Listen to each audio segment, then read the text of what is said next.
more humans. And that I remain on my point, saying that Ubuntu philosophy, African philosophy, can help us to really understand what it means to be a human among humans.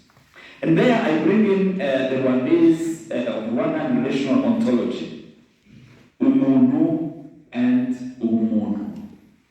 Umuntu is a human being. Umuntu is the quality of being a human on a highly moral level.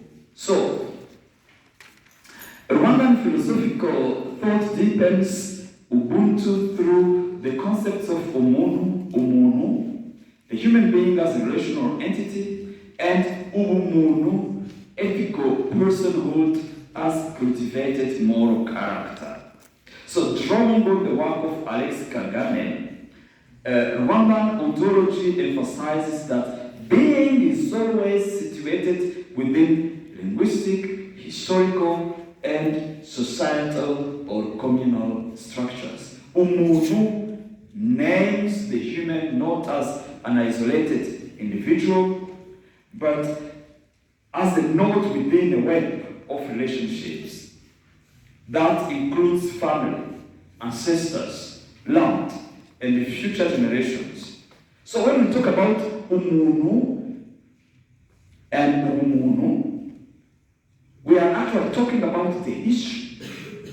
We are not talking about the present being isolated from his past and his future. We are talking about a human being as integrated in the present, the future, and the past.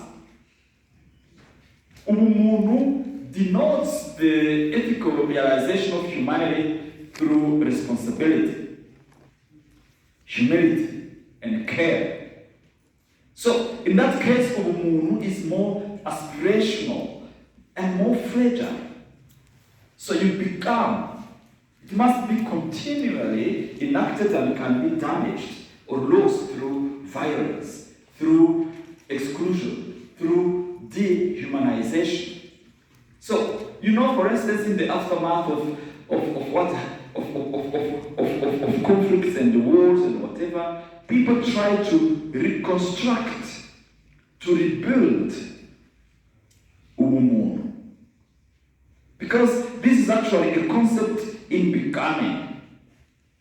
Umuntu is also a concept in becoming. When we say that